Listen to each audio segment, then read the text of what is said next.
लोकसत्ता मार्ग यशाचा या वेब संवादामध्ये मी स्वाती पंडित आपल्या सगळ्यांचं स्वागत करते.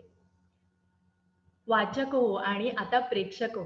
लोकसत्ता मार्ग यशाचा या आपल्या उपक्रमामध्ये करिअर विषयक उपक्रमामध्ये आपण वर्षीच भेटत असतो आणि वर्षातून 2 वेळा भेटत असतो.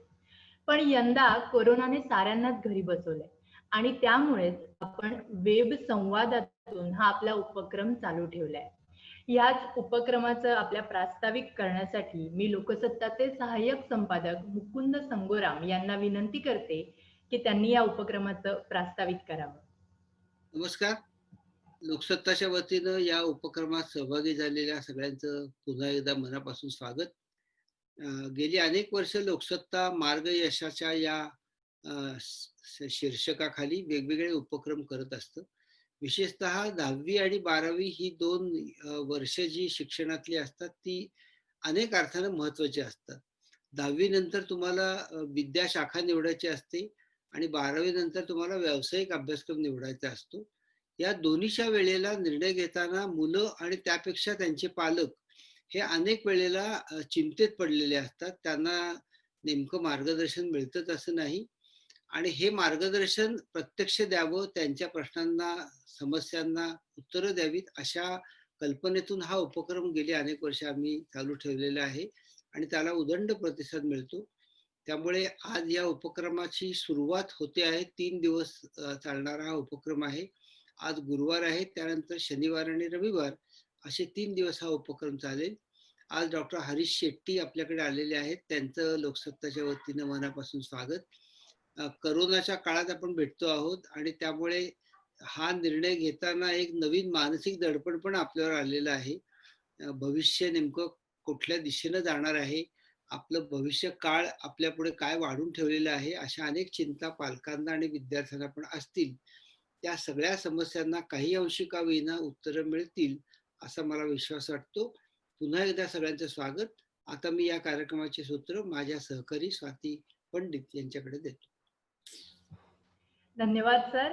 आणि सरांनी ओळख करून दिलेली आहेच आणि डॉक्टर हरीश शेट्टींना आपण सगळेच ओळखतो. आपल्या उपक्रमांतून, आपल्या लेखांमधून ते नेहमीच आपल्याला भेटत असतात वेगवेगळ्या पद्धतीने. आणि मला वाटतं आता 6 महिने होतील आता ह्या सगळ्या टाळेबंदीला, घरबंदीला आणि या काळात सुरुवातीला सगळ्यांनाच छान वाटत होतं, की जर या आधी कोणी आपल्याला सांगितलं असतं, की 6 महिने मस्त घरात बसूनच सगळं काही करायचंय, तर सगळेच खुश झाले असते.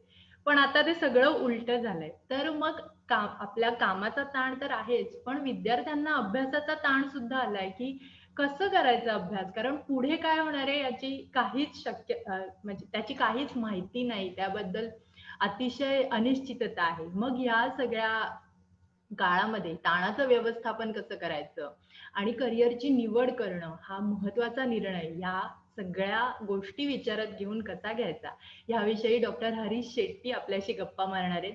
तर आता तेच आपल्याशी गप्पा मारतील आणि माझी विनंती आहे आज या सत्रामध्ये जे सहभागी झालेले विद्यार्थी पालक आहेत त्यांना की तुमच्या सगळ्या प्रश्नांनाही उत्तरं देण्यात येणार आहेत, परंतु सुरुवातीला डॉक्टर शेट्टी बोलतील आणि तुम्ही तुमचे प्रश्न नेहमीच वेब संवादात ज्या पद्धतीने पाठवता त्या पद्धतीने पाठवायचे.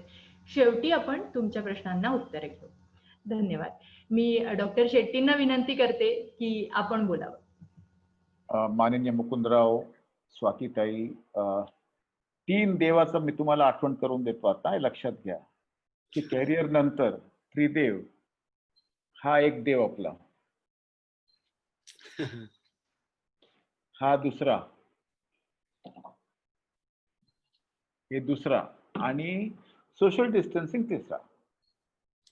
हे 3 देव आपल्या संगतीत असणे अत्यंत गरजेचं आहे. पण काही काळाची काही भीती नाही. आपलं सगळं चांगलं होणार आणि कॅरियर पण तुमचं व्यवस्थित होऊन जाणार, त्याची काही चिंता करायची आवश्यकता नाही. पण हे त्रिदेव ब्रह्म विष्णू महेश ते वरती, त्याच्या खाली असं सांगत असताना मला परवा एक फोन आला होता. आईचा होता ते फोन. म्हणतो तो ऑनलाईन मध्ये बसतच नाही. अहो मी ताईनं सांगितलं तुम्ही बसून बघा 6 तास काय होतं बघा तुम्ही. 4 तास ट्युशन आणि 7 तास शाळा. बघा ना जरा बघा. इल्लूशी लॅपटॉप मध्ये इंग्लिश शिक्षक चांगलं वाटतंय का? नाही वाटत. पण काय आहे, परिस्थिती आहे, एक्सेप्ट करायलाच लागेल. तर आपल्याला काय केलं पाहिजे हे अगोदर मी तुम्हाला समजून सांगतो. मुलांनो, तुम्ही आहात का की फक्त पालक आलेत किंवा पालकाचा बाजूला मुलगा किंवा मुलगी तिथे असतील बसून आणि त्यांना तुम्ही असं नका करू, हा मी सांगितलं म्हणून मी सांगतोय तसंच सांगतात डॉक्टर, असं नका करू. ऐकून घ्या, स्पष्टपणे ऐकून घ्या. कॅरियरला काही धक्का बसणार नाही, पण हल्ली अभ्यास कसा करतात तो महत्वाचा. ऑनलाईन एवढं सोपं नसते. शिक्षकांना सांगायचं ऑनलाईन मध्ये आपलं चांगलं शिक्षक नाही, चांगलं शिक्षण पद्धती पाहिजे. पद्धत पाहिजे म्हणजे काय? अहो, संपूर्ण मॅटरला स्टोरीज व्हायला पाहिजे. संपूर्ण मॅटर हे स्टोरीच्या फॉर्म मध्ये आपल्या समोर दिसलं पाहिजे. त्याबरोबर हसता शिक्षक पाहिजे आणि त्या संगतीत शिक्षक स्वतःची मनोगत पण केव्हा केव्हा शेअर केलं पाहिजे. म्हणजे मी आता 6 महिने कसं कोप करतोय सांगितलं पाहिजे मुलांना.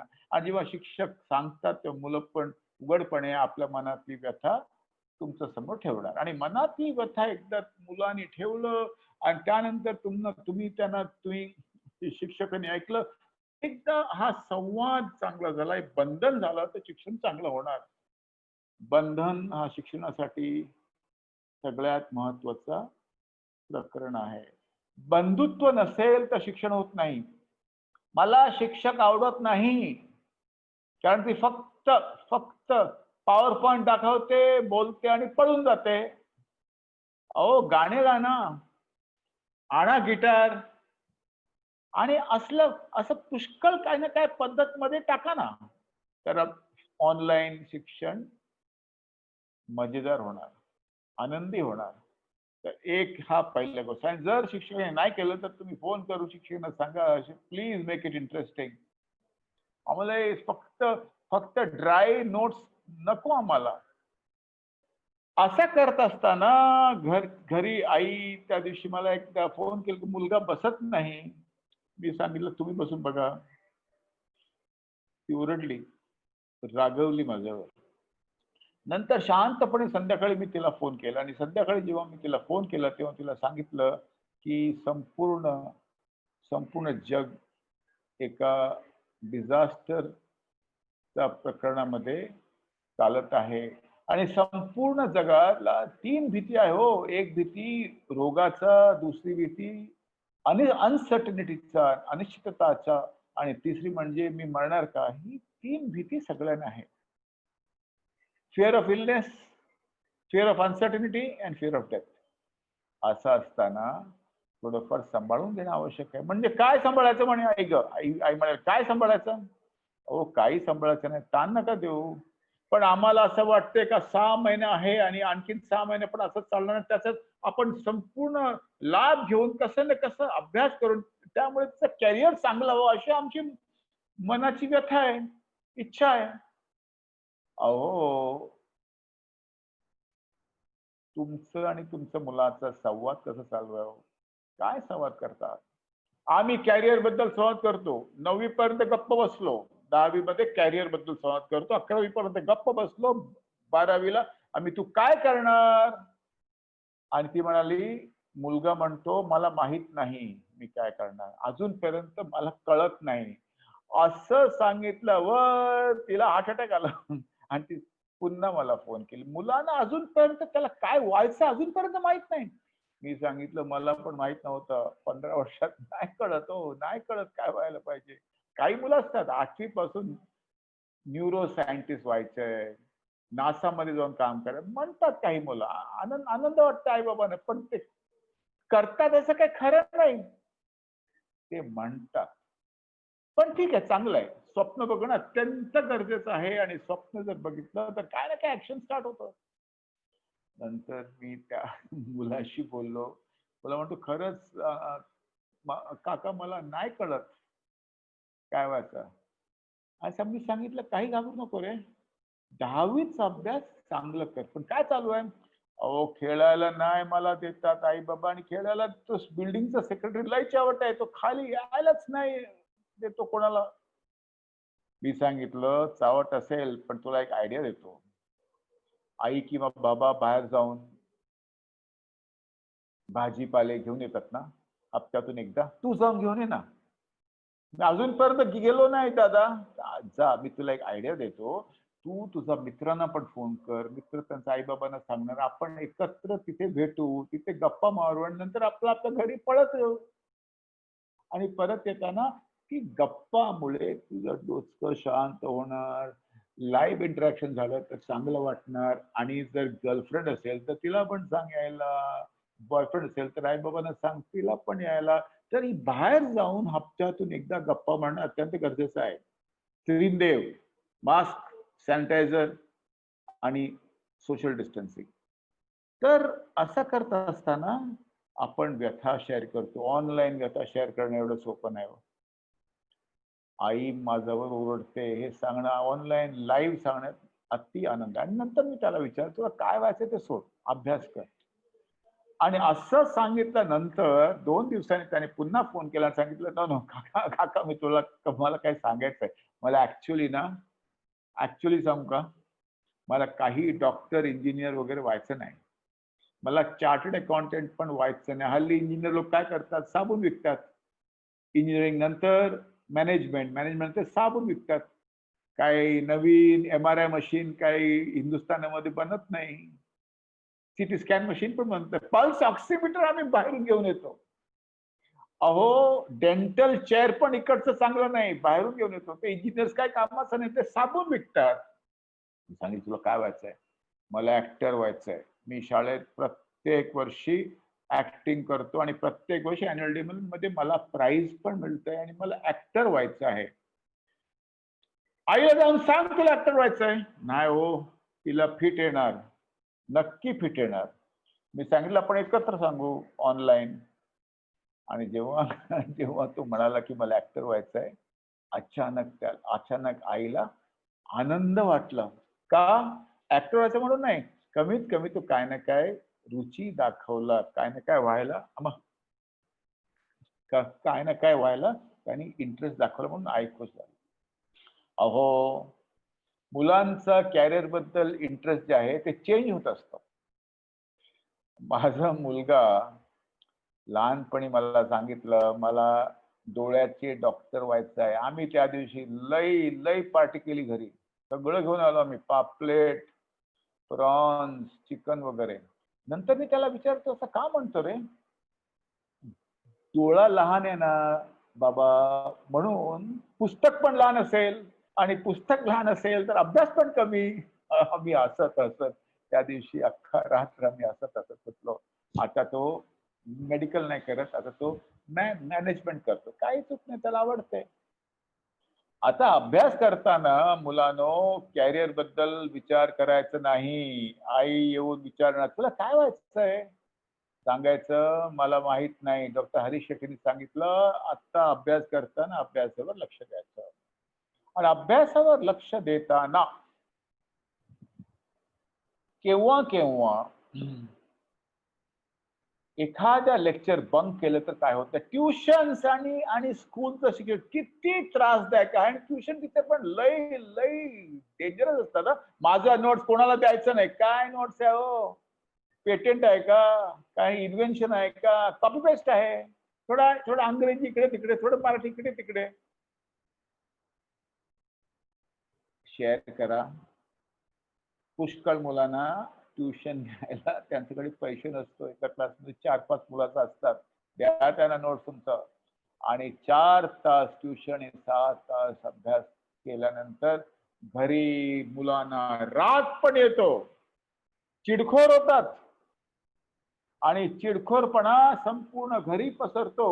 आणि आई वडील म्हणतात हा आमचा मुलगा करमत नाही, तो ऐकत नाही, तो चिडतो, त्याला काय पुढचं काही भानच नाही. अहो पुढचा भान सोडा, आत्ताचा विचार करा. आता आपलं काय काम आहे, 2020 ला जिवंत राहायचं. पुढचं सोडा. गावस्कर म्हणत होते 1 ball at a time. Alcoholic anonymous मध्ये 1 day at a time. Beckham म्हणतो 1 goal at a time. म्हणजे कोविडच्या खाली 1 day at a time. 1 day at a time. तर तुम्ही जेव्हा कॅरियर बद्दल त्यांच्याशी बोलता तेव्हा जास्त बोलू नका. केव्हा केव्हा बोला, अरे मला वाईट वाटलं रे, तू एवढं वेळ वाया घालतो, मला वाईट वाटलं बोला ना, त्याचा मुद्दा तुमचा समोर येऊन बोलता, हा आई मला त्या दिवशी तो गेम हातात घेतलं तर मला काही करमत, मला असं वाटलं आत्ता बंद कर, आत्ता बंद कर. नाही झालं, पबजी बंद झाली, आनंद झालो आम्ही. बंदूक हातात घेऊन तुम्हाला खेळायचं असेल तर आर्मी जॉईन व्हा, असं म्हणू नका त्यांना, मी म्हणतोय. तर हळूहळू त्यांना अभ्यासामध्ये थोडा ब्रेक घ्यायला सांगा. आणि ब्रेक घेताना त्यांना सांगा, ब्रेकमध्ये गपचूप फोनवर बसायचं नाही, थोडे इकडे हिंडा. हो, मला टपली मारा म्हणून सांगा. आई आई म्हणजे म्हणायचं त्यांना, आई मला टपली मारा, किंवा एक एक एक गाणे ऐका, किंवा डान्स करा, किंवा पळा वरती खाली, स्टेअरकेस मध्ये या पळून वरती खाली, किंवा मित्रांना फोन करून हसा, जेवढं जमलं तर हसा. टीचरांना टिंगल केलं तर काही वाईट नाही, आम्ही पण करत होतो. टीचरला टिंगल केलं तरी आपल्याला टीचरवर प्रेम असतो. शाळेच्या शिक्षकावर प्रेम एवढा असतो की शाळा संपल्यानंतर 10-20 वर्षानंतर पण आपण शिक्षकांना आठवतो आणि त्यांना फोन पण करतो. मी आत्ता पण, माझं आत्ता 3-4 शिक्षक अजून आहे जिवंत, मी त्यांना आत्ता पण फोन करतो. तर असा करत अभ्यास होतो. आता घरी आपल्याला कसं बोललं पाहिजे, 3 प्रकारचं कम्युनिकेशन सिस्टम आहे. कोविडच्या वेळी पहिला महिना सगळ्यांना आनंद झाला. आपण एकत्र बसतोय, आपण जेवण करतो, कुकिंग करतो, कॅरम खेळतो, एकत्र बसतो, आणि आम्ही फॅमिली टाइम पण पुष्कळ झाला. पण एका महिन्यानंतर त्या आईला एवढं संताप की तो माझा नवरा अख्खा दिवस काय जाऊ दे ना त्याला कामाला. तर ब्रेक घ्या. आणि एक लक्षात घ्या, मी 3 देव सांगितलं ना, त्याबरोबर पंचामृत पण इम्पॉर्टंट आहे. पंचामृत ऐकलं असेल तुम्ही पंचामृत बद्दल. पंचामृत म्हणजे मुलांनो लक्षात घ्या, अभ्यास करताना थोडा प्राणायाम केलं पाहिजे. मी म्हणत नाही, हार्वर्ड कॉलेज आहे, हार्वर्ड युनिव्हर्सिटीचे लोक म्हणतात योगा केली पाहिजे, प्राणायाम केलं पाहिजे. It's very cool. प्राणायाम हा काय पोस्ट रिटायरमेंट ऍक्टिव्हिटी नाही हो. काय होतं त्यामुळे? मेंदू आणि शरीर आपसात चांगले बोलतात, गाणी गातात, आणि मेंदू आणि शरीर एकत्र गाण्या गेले तर आठवण शक्ती चांगलं, म्हणजे हिप्पोकॅम्पस चांगलं काम करतो, स्मरण शक्ती चांगलं, अॅमिग्डाला बॉडी चांगलं काम करतो, म्हणजे राग कमी, फ्रंटल लोब मध्ये जास्त ऑक्सिजन जाते, म्हणजे डिसिजन मेकिंग प्रोसेस वाढतो. किती फायदा आहे ना. थोडा श्वास घेतला हळू आत आणि हळू बाहेर, एवढंच केलं तरी शरीर आणि मन आपसात चांगली गाणे गातात. जिस्म और जहन आपस में अच्छा बात करते हैं, और जब अच्छा बात करते तो शरीर का ऑर्केस्ट्रा अच्छा चलता है और हम जिंदा भी रहते हैं. इम्युनिटी भी बढ़ती है, खतरनाक इम्युनिटी बढ़ती है. करा 5-10 मिनिट. नाही मला आवडत नाही, आवड बावड थोडा सायंटिफिक आहे, त्याच्यात काय देव किंवा आयडियोलॉजी नाही. योग मध्ये देव नाही आणि आयडियोलॉजी पण नाही. त्याबरोबर व्यायाम केलं पाहिजे. व्यायाम केलं पाहिजे म्हणजे व्यायाम मध्ये जिम मध्ये जाणं काय आवश्यकता नाही, जिम अजून ओपन नाही. व्यायाम म्हणजे उठक बैठक करायचं आपलं मराठी पद्धतीत. बैठक उठक शाळेत देतात ना केव्हा केव्हा punishment, 10 go up and down, go up and down. करा ना घरी. आता हे सगळं पनिशमेंट देत नाही, करा. सूर्यनमस्कार करा हो. अमेरिकन करतात सूर्यनमस्कार. आणि नाही जमलं ना, वॉकिंग करा. मी एका दिवशी रोज 10,000 पाऊल चालतो घरी. मी जिमला जायला आज मी तयार नाही, सेफ नाही. आणि जर वर खाली वर किती लहान घर असो, वर खाली वर चाललं तर तो एक्सरसाइज आहे, केलंच पाहिजे. काय तुम्हाला सांगू का तुम्हाला, आज करोनामध्ये एक लक्षात घ्या, सगळ्यात मोठं फार्मास्युटिकल कंपनी म्हणजे आपलं शरीर, आणि बॉर्डर सिक्युरिटी फोर्स म्हणजे आपल्या व्हाईट ब्लड सेल्स मध्ये लिम्फोसाइट, टी लिम्फोसाइट, तर बॉर्डर सिक्युरिटी फोर्स आहे असं बसतात ते. व्हायरस किंवा बॅक्टेरिया आला तर संपूर्ण आर्मीला एकत्र करतात. एक्सरसाइज केलं तर हे इम्युनिटी सिस्टम चांगलं राहते. एक्सरसाइज नाही केलं तर कॉर्टिसॉलचा पाऊस मेंदूवर आणि टी लिम्फोसाइटचा रिस्पॉन्स कमी होऊन जातो. एक्सरसाइज केलं तर न्यूरोजेनिसिस होतो, नवीन ब्रेन मध्ये कनेक्शन स्थापन होतो, सेल्स मल्टिप्लाय पण होऊ शकतात, न्यूरोजेनिसिस म्हणतो आम्ही त्याला. तर मुलांनो एक अर्धा तास करा. Don't play with your fingers, play with your hands and legs. खाली जायला परवानगी नसेल तरी थोडंफार स्टेअरकेस मध्ये वर वर खाली जा आणि कंपाऊंड मध्ये थोडं या फिरून या, काही नुकसानदायक नाही. पण फोन घेऊन जाऊ नका, फोन घेऊन जाऊ नका. झालं दोन पंचामृतचे दोन गोष्टी. खाणं पिणं घरचं खाणं चांगलं असतं, बॅलन्स डाएट चांगलं असतं, कल्चरली अप्रोप्रिएट डाएट चांगलं असतं. म्हणजे वरण भात भाजी तूप थोडं, चणे शेंग अत्यंत आवश्यक आहे. बिस्किट फिस्किट नाही. मैदाचं जेवण चांगलं नसते. आणि आणि शेव घाट्या पापडी फाफडा हे सगळं खायचं नसते. चणे शेंग खा, पाणी पुष्कळ प्या. आणि रात्री फ्रीजला रेड करू नका. रात्री आई झोपल्यावर फ्रीज उघडून इकडे तिकडे हात लावून उचलून खाऊ नका. तर yoga, exercise and diet. Number 4 म्हणजे झोप. मुलांनो नेटफ्लिक्स हा तुमचं दुश्मन आहे. हप्त्यातून एकदा केव्हा बघा, पण हे नेटफ्लिक्स वगैरे आणि फुटबॉल सकाळचे हायलाइट बघा ना. मी बघतो. माझा फेवरेट फुटबॉलर आहे मोहम्मद सला. मेसी नाही, मोहम्मद सला मला आवडतो तो. त्याचं केस, त्याचं स्टाईल, त्याची किक सकाळी बघतो हायलाइट्स मध्ये. केव्हा केव्हा माझा मुलगा म्हणतो आम्ही रात्री आज मॅच बघू का. हा केव्हा केव्हा बघा ना, काय हरकत नाही. आम्ही काय तुमच्यावर एकदम एकदम कठोर कानून नाही ठेवत. एकदा केव्हा तरी बघायचं. आणि रात्रीचं तुमचं झोपचं भानगड केला ना दादा, कॅरियर उलट सुलट सांगतो का. भेजा से पंगा मत लेना, भेजा को आराम की आवश्यकता है. भेजा को 8 घंटे नींद की आवश्यकता है. और नींद यानी क्या, 4 घंटे दोपहर और 4 घंटे रात, इसको नींद नहीं कहते. याला झोप म्हणत नाही आम्ही. कंटिन्यू 7 तास झोप असली पाहिजे. Sleep is not about arithmetic, it's about architecture. म्हणजे deep sleep, dream sleep, deep sleep, dream sleep करतात संपूर्ण 8 तास. ते जे तुम्ही अभ्यास केला ना, कन्सोलिडेट व्हायला पाहिजे ना, संपूर्ण भरलं पाहिजे मेंदूत. अभ्यास केल्यावर संपूर्ण जे मॅटर आहे वरती असतो ब्रेन मध्ये. आणि जेव्हा आपण चांगला झोपतो, व्यायाम करतो, तो मेमरी कन्सॉलिडेट होऊन जातो, स्ट्रॉंग होऊन जातो, आठवण शक्ती वाढते. आणि झोपेत फोन घेऊन जायचं नाही. आई बाबांना सांगा बेडरूम मध्ये फोन घेऊन जायचं नाही. जेव्हा आई बाबा बेडरूम मध्ये फोन घेऊन नाही जात, तेव्हा मुलं पण ऐकणार. आणि आई बाबांना सांगा घरी आल्यावर आई तिथे बाबा तिथे व्हिडिओ बघत असते. आणि बाबांना सांगा करोनावर रिसर्च करायची काय आवश्यकता नाही. लोक आहेत करणारे. सेंट्रल गव्हर्नमेंट आणि स्टेट गव्हर्नमेंटचे जे काय आहेत इन्फॉर्मेशन वेबसाईट, त्याला फक्त बघायला पाहिजे. आणि हात जोडून म्हणतो चॅनल्स बघायचं नाही, न्यूज चॅनल्स बघायचं नाही. झोप उडणार तुमची. काय न्यूज नसते त्याच्यात. लोकसत्ता वाचा, लोकसत्ता वाचा. आणि जर मी सांगितलं योग, व्यायाम, डाएट,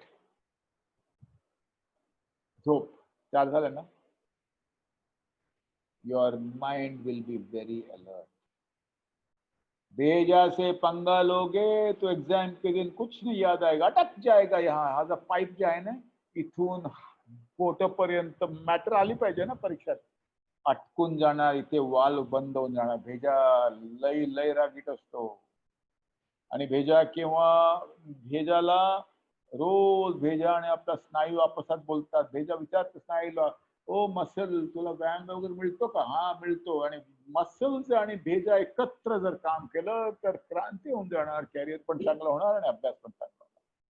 4 झाले ना पंचभूतचे. 5th म्हणजे करुणा.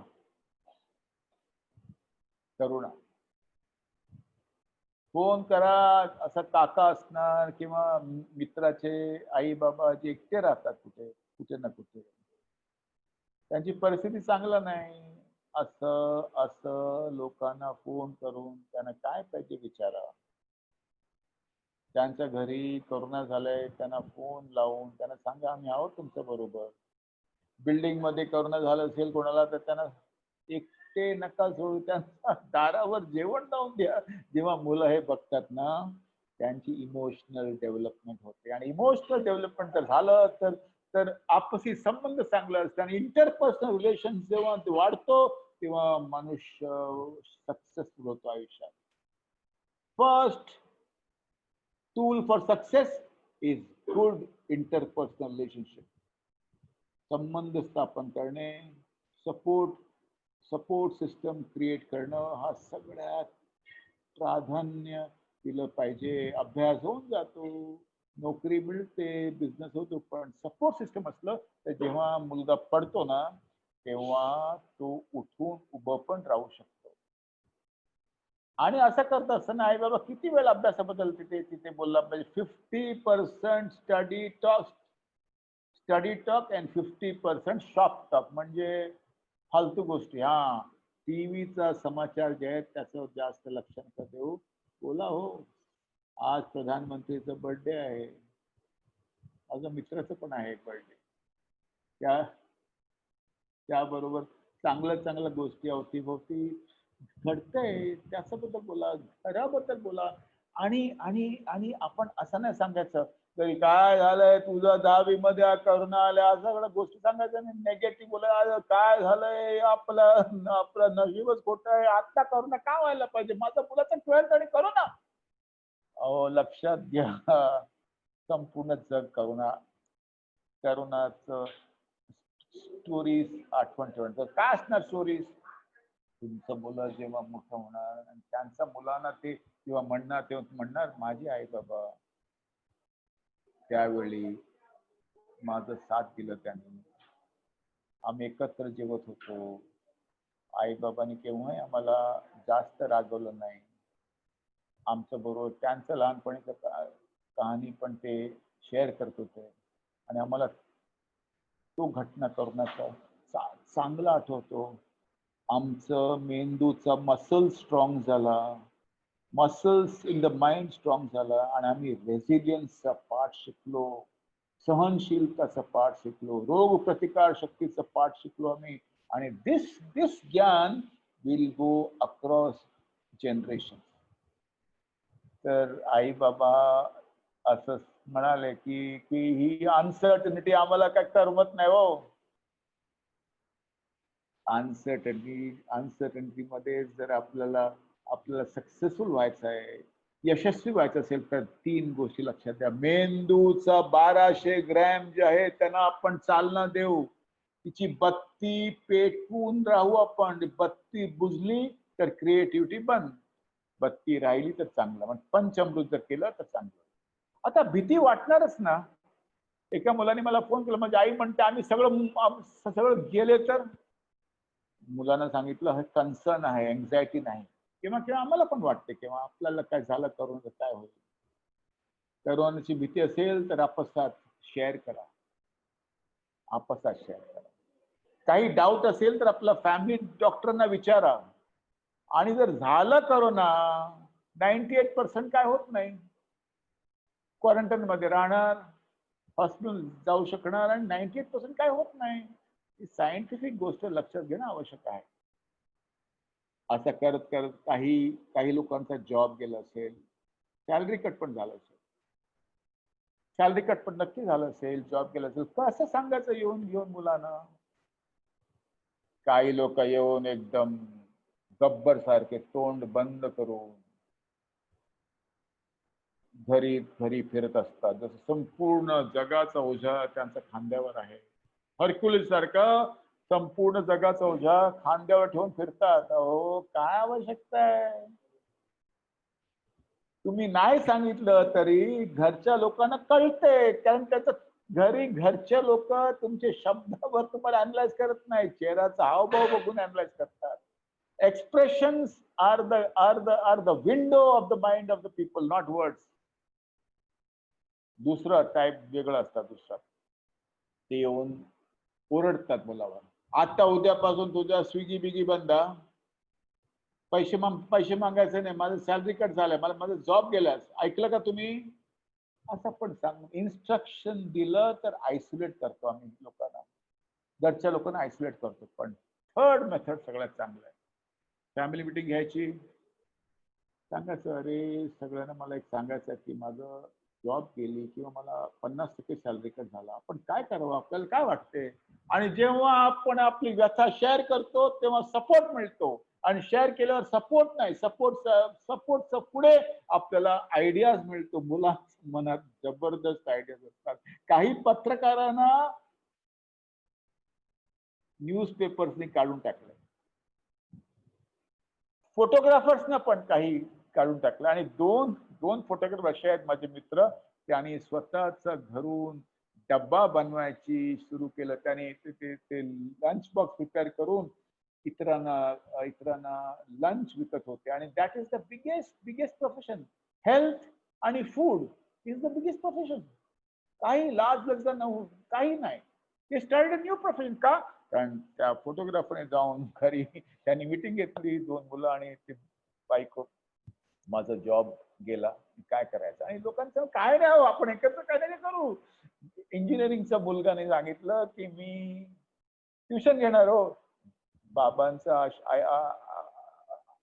डोळ्यात अश्रू, अरे नको, नाही मी अभ्यास करून ट्युशन घेणार. माझ्याकडे 3 मुलं आहेत 11वीचे. ते म्हणतात की मला आता मॅथ्स शिकवणी, मॅथ्स मध्ये उत्तीर्ण आहे, मी शिकवणार त्यांना, मी पण थोडं कॉन्ट्रीब्यूट करणार. आणि आई बाबांनी टिफिनचा धंदा सुरू केला.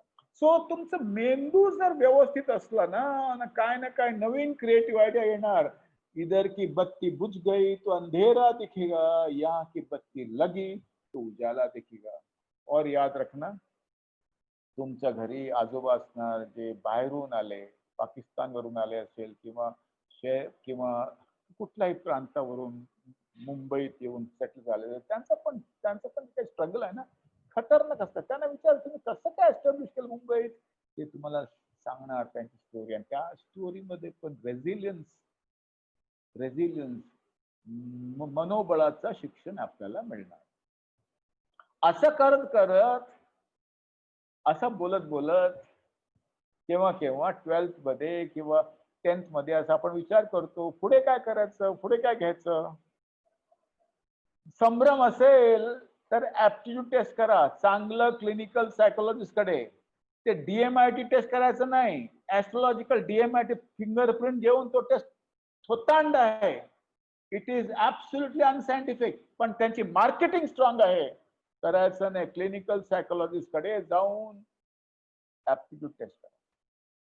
आणि नंतर ऍप्टिट्यूड टेस्ट करून काउन्सिलिंग व्हायला पाहिजे. फक्त ऍप्टिट्यूड टेस्ट करून उपयोगाचं नाही. त्याची इंटरेस्ट काय आहे, त्याची स्किल्स काय आहे आणि घराची परिस्थिती काय आहे. पण आपली लोक हुशार ना. आमच्या घरी अजूनपर्यंत कोणी डॉक्टर नाही. माझ्या मनात एक स्वप्न आहे की तू डॉक्टर व्हायलाच पाहिजे. तो म्हणतो आपला डॉक्टर नाही, मला स्क्रू वगैरे काढून त्याला रिपेअर करायची आवड आहे, सवय आहे मला. मी तुमचं बाईक पण एकदा ओपन करून जॉब केली ना व्यवस्थित. अहो घरी काय खराब झालं तर मला मेकॅनिकल स्किल आहे, मला इंजिनियर व्हायचं आहे किंवा मला BSc IT करायचं आहे, करू द्या हो. पण काही मुलांना माहित नसते काय व्हायला पाहिजे. त्यांना वाटतं त्याला कम्प्युटर गेम खेळतात म्हणून त्यांना कम्प्युटर इंजिनिअरिंग त्यांना आवडते. असं नसतं. कम्प्युटर गेम्स आणि कम्प्युटर इंजिनिअरिंग लई फरक आहे. Programming is a different cup of T. तर ऍप्टिट्यूड टेस्ट फायदेशीर आहे. पण शाळेत जे ऍप्टिट्यूड टेस्ट होतो ना, त्याचं काही मजा नाही. एकत्र बसून टिक टिक टिक करत असताना individual aptitude test is much better than test which is done in a group. काही वेळी घरची परिस्थिती बिकट असते. बाबा गब्बर अथवा आई महाकाली, घरी जिथे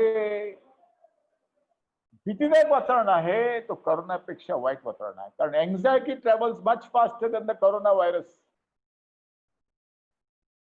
आणि काही मुलांना संपूर्ण अभ्यास इथे येतो, पण पण एक्झामिनेशन हॉलमध्ये त्यांची फाटते, भीती वाटते आणि काही आठवण राहत नाही. असं असतात मुलं. एन्झायटी जास्त अँक्शियस पण काही मुलं असतात, त्यांना जून पासूनच लहान लहान टेस्ट देऊन त्यांचा आत्मविश्वास पुढे घेण्यासाठी किंवा भीती कमी करण्यासाठी प्रयोग केला पाहिजे. आणि असं काही असेल तर जवळपास काउन्सिलरकडे जाऊन एन्झायटी कसं कमी करावं हे बघितलं पाहिजे. आता आई बाबा 10th आणि 12th मध्ये सीजफायर केलं पाहिजे. नाही, तुम्ही 10 वर्षाचा अगोदर, मला आज पण आठवतो 2003 साली मी तुमच्या घरी गेलो तेव्हा तुमची आई आणि बाबा एकत्र मला तुझं समोर काय बोलले तुला आठवतं का? अहो, चांगलं स्टोरी बोला ना. वाईट स्टोरीला कसं तुम्ही आठवण काढता? वाईट स्टोरीची आठवण नका, चांगलं चांगलं आठवण काढा. हे ते मागचं काढून काढून काढून हे काढून काय उपयोगाचं नाही. वर्तणूक आपल्या घरी कसं आहे? 3 प्रकारचं घर आहे. कम्युनिकेशन मेथड आहे. एक शेअरिंग फिलिंग्स, भावना व्यक्त करणं. मला राग आला रे, तू संपूर्ण रात्र मी तुला बसून हिस्ट्री शिकवली, पण तिथे जाऊन काय चुकांड केलं, मग राग मला तुझं कानाखाली 2 मारावं असं वाटतंय. गुड पेरेंट, कानाखाली मारावं असं वाटते, असं असं असं असं भावना व्यक्त करतात. नॉर्मल आहे, त्याच्यात बंधन होतो. दुसरं म्हणजे विशेषण उपयोग करणं. अहो, तुझा सारखा मुलगा अजूनपर्यंत बघितलं, your a useless child. Adjective मुळे संबंध तुटतो. आणि तिसरं म्हणजे ठोमणा ठोमणा ठोमणा, ताना. तेरे बाप का स्कूल आहे, मज्जा मज्जा, तेरे बाप के पास बहुत पैसे, बाबांनी पुष्कळ बहुत पैसे कमवून ठेवलंय, नको अभ्यास करू. काय हो, नाही जमत. एकदा फिलिंग शेअर केलं तर मुलांचं आज नाही तर उद्या ते वरती येणार, त्यांना आठवण राहणार की आई बाबांनी करुणा दाखवली, प्रेम दाखवलं आणि आत्ता मला त्याची आठवण येतो आणि मी आजपासून चांगला अभ्यास करणार. 3 प्रकारचे असतात फॅमिली. इंटेलेक्च्युअल फॅमिली असते, इंटेलेक्च्युअल. आणि त्या घरी ते सगळे आता इंडो चायना बॉर्डर डिस्प्यूटवर चर्चा चालू आहे त्यांच्या घरी. गालवन व्हॅलीमध्ये काय केलं पाहिजे, तुम्ही गप्प बसा ना, करणार ते लोक. पण आम्ही काय गप्प बसत नाही, आम्ही वैचारिक पातळीवर चर्चा करतो, आम्ही हसत नाही. इंटेलेक्च्युअल आम्ही सगळे. फालतू फॅमिली. 24 तास इंटेलेक्च्युअल. सेकंड म्हणजे रिलिजियस फॅमिली. देव देव देव देव. आता आज हरीश शेट्टीचं प्रवचन आहे, लेक्चर आहे, आम्ही जाऊ का नाही? आम्ही कौल टाकू तिथे, कौल पडलं तर जाऊ, नाही तर नाही जायचं. संपूर्ण सगळ्या ठिकाणी. अशा घरी आत्मविश्वास कमी असतो. जेव्हा आपण देवावर संपूर्ण विश्वास करतो आणि देव करणार असा आपण विचार केला तर आत्मविश्वास कमी होतो, सेल्फ एस्टीम कमी होतो. तिसरं म्हणजे feeling family. People share feeling. आई बाबा मुलासमोर भांडलं तर काही प्रॉब्लेम, पण कसं भांडतात तो इम्पॉर्टंट आहे. तुम्ही उशिरा काय येता हो? मी तुझं वाट पाहतो ना, मला 8 दिवसापासून तुम्ही उशीर येतो, मला एवढं राग येतो, एवढं राग येतो, तुला कानाखाली 2 मारावं असं वाटतंय. मुलं हसणार. जेव्हा तुम्ही भावना व्यक्त करतात तेव्हा मुलं पण शिकतात की it is good to share feeling, not to insult or humiliate anybody. राग हा पॉझिटिव्ह फिलिंग आहे, आक्रमकता हा नेगेटिव्ह बिहेवियर आहे. मला तुझ्यावर राग येतो हा पॉझिटिव्ह आहे, मला तुला मारावं असं वाटतं आक्रमकता आहे आणि दॅट इज निगेटिव्ह.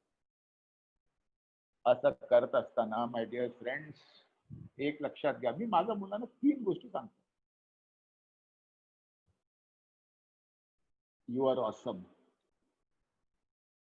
तू चांगला है रे, तुमने हमारे घर में पैदा होने का चॉइस लिया. Life is beautiful. कोरोना आएगा जाएगा. ओ, फ्लू भी आया था 1918 में, ये भी आएगा जाएगा. प्लेग भी हुआ था बंगाल में, फैमिन, अकाल भी हुआ था इंडिपेंडेंस के पहले. जाएगा जाएगा. You are awesome. Life is beautiful. Exams are easy. Exams are easy आहे ना, ये हा सेंटेन्स इज रिसर्च. तुम्ही जे म्हणता एक्झाम सोपं होणार, तेव्हा मुलं चांगला अभ्यास केलेली मुलं तिथे जाऊन चांगलं उत्तर पण देतात. आणि असं करत असताना ह्याचा अर्थ असा नाही की तो काही पण केलं की काही पण केलं तर मग मी एक्सेप्ट करणार, मी एक्नॉलेज करणार, एक्सेप्ट नाही करणार. माझ्या मुलाने एकदा 4 माळ्यावरून एका एका एका मित्राचं बॅग खाली त्यांनी पाडली 4 माळ्यावरून. आणि आणि आणि आई बाबा आम्हाला प्रिन्सिपल तिथे त्यांनी बोलवलं आम्हाला. आणि जेव्हा बोलवलं तेव्हा प्रिन्सिपल सांगितलं तर मुलांनी काय केलं माहिती आहे? मी सांगितलं नाही केलं, मला माहित नाही. आणि ते सांगितलं तर हा एवढं मोठं स्कूल बॅग त्यांनी खाली पडलं, कोणाचं डोक्यावर पडलं असतं काय झालं असतं? I said it's absolutely wrong. I don't accept this behaviour. Please do what is best for him. मी हा बिहेवियर एक्सेप्ट करत नाही. तुम्हाला जे वाटते ते तुम्ही त्यांना शिक्षा द्या. यू आर ऑसम त्याचा अर्थ असा नाही की मी सगळं जे काय माझं मुलगा करणार मी एक्सेप्ट करणार. I will give the right to the principal to act on his mistake. My dear friends, parenting is such a beautiful activity. Such a beautiful activity. आणि जर आपण आपल्या मुलावर विश्वास ठेवला ना, आज नाही तर उद्या तू उभं राहणार, 100% उभं राहणार. Have faith in your child. पण केव्हा केव्हा काय असतं माहिती का, मुलं लफडी करतात. लाल नोट बाबांच्या पर्स मधून काढतात किंवा हिरवी नोट, लाल नसेल तर हिरवी. आणि आपल्याला काय वाटतंय, अहो चोरी केली माझ्या मुलाने, अजूनपर्यंत आमच्या घरी कोणी चोरी नाही केली. अहो चोरी नाही, इनअप्रॉप्रिएट बिहेवियर आहे, त्याला चोरी आम्ही म्हणत नाही, इनअप्रॉप्रिएट बिहेवियर. असं असताना काय केलं पाहिजे? दुसरी गोष्ट, माझ्या मुलाने शाळा बंक करून 10 दिवस तो स्कूल नाही गेला. नंतर आम्हाला कळलं की तू शाळेत गेलेला नाही. हा पाप नाही हो. There is nothing like a good boy and a bad boy, good girl and a bad girl. There is appropriate behaviour आणि इनअप्रोप्रिएट बिहेवियर. एक माझं म्हणणं आहे, when the child is in a bad state, hug him or her tightly. सोडू नका त्यांना. Exam मध्ये fail झालं, सोडू नका हो, जवळ घ्या. आई बाबा एक्सचेंज ऑफर मध्ये आई बाबा मिळत नाही, अमेझॉन मध्ये पण मिळत नाही आणि इतर ठिकाणी पण मिळत नाही. तुम्हीच आहात आई बाबा. The child in distress, hug him a little longer and a little stronger. सोडू नका. असं नाही की तुम्ही त्याचा बिहेवियर एक्सेप्ट करता, तुम्ही त्याला जवळ घेऊन करेक्ट करण्याचं एक प्रयोग सुरू करता. You give a space to correct the child. मुलांना काय पाहिजे? 4 गोष्टी फक्त पाहिजे मुलांना. सांगू का काय? एक इमोशनल सेफ्टी आणि सिक्युरिटी शाळेत आणि घरी. म्हणजे काय? ठोक ठाक करके मैं अच्छा करूंगा, फेकूंगा नहीं तुम्हें, कभी भी फेकूंगा नहीं, ठोक ठाक के अच्छा करूंगा. दुसरं म्हणजे ट्रस्ट, विश्वास. तिसरं म्हणजे आदर. आणि फोर्थ म्हणजे प्रेम. Fourth, love is last. आणि जर शाळेत जर मुलं येतात की ते शिक्षक असणार, शिक्षिका असणार, त्यांना मला सांगायचं एकच गोष्ट, तरी कितीही त्रास असो, ऑनलाईन मध्ये 6 तासाचं ऑपॉर्च्युनिटी आहे तुम्हाला. स्वतःच आयुष्य कसं चालू आहे त्याचं जे काय तुम्हाला अप्रोप्रिएट असेल ते शेअर करा. मुलं पण शेअर करणार. मुलांना आत्मविश्वास द्या. मुलांना सांगा आम्ही आहोत. आणि प्रत्येक शाळेच्या शिक्षकांनी त्याचा क्लास, ते 50 मुलांचे जे क्लास आहेत त्यांना 15 दिवसात एकदा फोन केला पाहिजे. म्हणजे रोज 3-4 फोन. कसा आहे रे तू?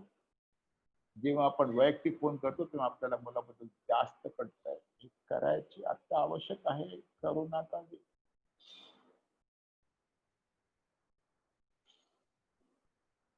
12वी नंतर आता मुलांना कुठे दूर ऍडमिशन बहुतेक मिळाली असेल किंवा मिळणार, आणि तुम्हाला भीती वाटणार की त्याला एवढं दूर पाठवायची आवश्यकता आहे का? तेव्हा एक सांगतो मी त्यावेळी, त्या काळी असं करा, सायंटिफिक अप्रेझल घ्या. ठिकाणी काय चालू आहे, तिकडचे प्रिन्सिपलशी बोला, तिकडच्या शिक्षकाशी बोला, आपल्या फॅमिली डॉक्टर बरोबर बोला. पाठवण्यात काही प्रॉब्लेम नाही. कोरोना लहान मुलाला बहुतेक होत नाही. 10 वर्षाच्या खाली chances of infection very less. Most of the children are carriers. त्यांना इन्फेक्शन झालं तरी माइल्ड होतो, त्रास होत नाही त्यांना. पाठवून द्या हो, पाठवून द्या, काही घाबरू नका. ह्यावेळी पुष्कळ मुलांनी पोस्ट ग्रॅज्युएशन MD MS ची सीट कुठे दूर मिळत असेल तर त्यांनी घेतलं नाही का? आयुष्यभर तुम्ही असं असं ठेवणार का? जाऊ द्या. आणि जर कुठल्याही कारणाने नाही जाऊ शकले तर एक लक्षात घ्या, postpone your dreams for the next year. काही फरक पडत नाही. एवढं मोठं प्रसंग, pandemic across the globe, mental health pandemic पण येणार आता, मेंटल हेल्थ अवलांच येणार, मानसिक दृष्टीत त्रास वाढणार आहे मुलांचा, इतरांचा, लोकांचा. आज असताना केव्हा केव्हा एक वर्ष जर आपल्याला पोस्टपोन करायचं असेल, काही बिघडत नाही. नाही, आमचं सगळं सगळं नातेवाईक सगळं USA मध्ये, आपल्याला ह्यावेळी USA मध्ये विजा पण सगळं प्रॉब्लेम झालंय, आम्ही कसं तोंड दाखवू? अहो, हिंदुस्थानामध्ये पण पुष्कळ स्कोप आहे. India is on the threshold of a great tomorrow. काही घाबरू नका, उज्ज्वल भविष्य आपलं. आणि माझं वाणीला विराम देण्याच्या अगोदर एक गोष्ट, 2-3 गोष्ट सांगायचं. फॅमिली योगा करा, अर्धा तास 15 मिनिट. आणि मुलं लहान असेल तर त्यांना योगा इन्स्टिट्यूट सांताक्रूजचा वेबसाईटमध्ये एन्जॉयबल प्राणायाम एक्सरसाइज आहे, ती जरा बघा. स्ट्रॉ घेऊन ब्लो करणं, प्राणायामचं पण एक प्रकरण आहे. जेवताना अभ्यासाबद्दल बोलू नका, सेकंड गोष्ट. आणि थर्ड, एक्झाम मध्ये किती मार्क्स पडले हे जरा जास्त विचार करू नका, प्रयत्न करा, विचार करू. कारण काय आहे, SSC बोर्ड हा एबिलिटी ट्रॅकिंग एक्झाम नाही, प्रमोशनल एक्झाम आहे. इथून तुम्ही कॉलेजला जाऊ शकता. SSC बोर्ड रोट मेमरीवर चालते, ICSE बोर्ड सोफिस्टिकेटेड रोट आहे, ते पण एबिलिटी ट्रॅकिंग एक्झाम नाही. तर काही घाबरायचं नाही. आणि 95च्या मागे तुम्ही पडू नका. माझ्याकडे येतात लोक, 98 नाही मिळालं म्हणून आम्हाला त्रास होतो, आणि ते 95चं काही उपयोगाचं नाही. It is not the talent of actual. SSC board आणि ICSE बोर्ड तुमचं मुलांचं टॅलेंट तपासू शकत नाही, हे लक्षात घेणं आवश्यक आहे. कॅरियर आपोआप होणार, मुलांचा जर आत्मविश्वास तुम्ही टिकून ठेवलं तर. आणि एकदा कॅरियर मध्ये फेल झाला तर तिथून उतरून दुसरं कॅरियर पण घेऊ शकतात. आणि कॉम्पिटिशन जास्त असं घाबरू नका. आमच्या वेळी कॉम्पिटिशन कमी होती, पण ऑपॉर्च्युनिटीज पण होती कमी. ह्या आता ऑपॉर्च्युनिटीज एवढं झालं, मिलियन्स ऑफ ऑप्शन. आत्मविश्वास टिकून ठेवा. मार्क्स आज कमी जास्त होणार, शेअर बाजारचं पत्रिकासारखं मार्क्स आहे, केव्हा कमी केव्हा जास्त. आत्मविश्वास टिकून ठेवलं तर सगळं व्यवस्थित होणार. एवढं सांगून मी गप्प बसतो आणि प्रश्नोत्तरचा आपला जे काय आहे कार्यक्रम त्याला आपण सुरू करू. स्वातीताई. नमस्कार सर. आणि मला खात्री आहे की मुलांना जास्त आनंद झालेला असेल, कारण तुम्ही बऱ्यापैकी मुलांच्या बाजूने बोललेला आहात. तर always they are our tomorrow ना, वी आर देअर येस्टरडे, असं आहे. प्रश्न आलेले आहेत. तर एक प्रश्न आहे, त्यांनी आपलं नाव लिहिलेलं नाहीये. नाव नको. त्यांनी म्हटलंय की मी नोकरी करतो आहे आणि सध्या पार्ट टाइम MBA सुद्धा करतोय, पण जे काही करिअर मी निवडलेलं आहे त्याविषयी मी काही आनंदी नाहीये. पण मग त्याविषयी आणखीन विचार करताना पुन्हा भविष्यात काय करायचं याच्याविषयी मी गोंधळलेलो आहे. तर अशा वेळी काय करावं मी? 3 गोष्टी. तुम्हाला जर आज कॅरियर बद्दल आनंद नाही तर तुम्ही तुमचं MBAच्या शिक्षकांना जाऊन भेटा, मनाची व्यथा ओपन करा. शिक्षक जे आहे ते तुम्हाला वेगळं वेगळं पर्स्पेक्टिव्ह, दृष्टिकोन तुम्हाला नक्की दाखवणार. त्याबरोबर फील्डचे जे आहेत लोक, त्यांना पण जाऊन जरा विचार काय चालू. आमच्याकडे एक मित्र, माझ्याकडे एक मित्र आहे, तो इंजिनियर झालाय अमेरिकेतून. तिथून नंतर अमेरिकेतून इंजिनियर झाला, तिथे जॉब मिळत त्याला, पण तो भयंकर, त्याची म्युझिकल इंटेलिजन्स जबरदस्त आहे. अचानक त्याला वाटलं की मला म्युझिक मध्ये पुन्हा जायचं. आई बाबांना शॉक लागते, आई बाबा सगळे तिकडे, माझा मुलगा अमेरिका म्हणत होते. तो परत आला त्या आणि he is going to pursue his hobby because he can play any instrument, any हातात इन्स्ट्रुमेंट द्या तो वाजवतो. हो केव्हा केव्हा आतून आवाज येते की पत्रकार व्हावं, की ती पत्रकार लोक पत्रकार ओरिजिनल पत्रकार नाही, ते BSc केले, ते काहीतरी वेगवेगळे कोर्स केले, कितीही copywriter in ad agency, doctor आहेत, इंजिनियर आहेत, पण आतून आवाज जर आला आणि आवाज स्ट्रॉंग असेल ऐका, पण त्याच्या अगोदर इतरांशी बोला, चर्चा करा आणि नंतर तुमचं जे काय आहे डिसिजन घ्या, निर्णय घ्या. पालकांनी विचारलंय का की त्यांचा मुलगा 12वी सायन्सला आहे आणि तो म्हणतोय की फिजिक्स आणि केमिस्ट्री खूपच कठीण आहे, मला काय ते जमायचं नाही करायला, मी काही करणार नाही. तर मग काय करायचं? पालकांनी विचारलंय की त्याला या परिस्थितीत कसं समजवायचं, का त्याची शाखा जी आहे म्हणजे सायन्स आहे ते बदलायचं, काय करायचं? अगोदर त्याला फिजिक्स और केमिस्ट्रीची भीती आहे की त्याला नाही समजत, ही दोन गोष्टी आहेत. केव्हा केव्हा केव्हा बेसिक स्ट्रॉंग नसेल तर पुष्कळ भीती वाटते. पुन्हा सांगतो, फिजिक्स आणि केमिस्ट्रीचे प्रेमळ शिक्षक जर असेल, प्रेमळ शिक्षक असलं पाहिजे, प्रेमळ, ते प्रेमळ शिक्षक त्याच्या मुलाचं असेसमेंट केलं पाहिजे की त्याचा इंटरेस्ट आणि ऍप्टिट्यूड आहे का, दोन्ही आहे का. तर इंटरेस्ट आणि ऍप्टिट्यूड असेल आणि त्याला पुष्कळ भीती वाटत असेल तर थोडंफार टेस्ट घेऊन, जर टेस्ट त्याला कळलं तर त्याला एकदा आत्मविश्वास आला तर तो पुढे जाऊ शकतो. पण त्याचा ऍप्टिट्यूड नसेल फॉर फिजिक्स, लॉजिकल रिझनिंग, तर आता पण तुम्ही चेंज करू शकता, पण त्याचा अगोदर एक चांगला ऍप्टिट्यूड टेस्ट करा, त्या ऍप्टिट्यूड टेस्ट करून चर्चा करा, पोस्ट टेस्ट काउन्सिलिंग करा आणि नंतर ऑप्शन्स बघा आणि ते ऑप्शन करून तुम्ही चेंज केलं तर काही नुकसान नाही. लोक काय म्हणणार याची काय भीती, तुम्हाला काही भीती नाही.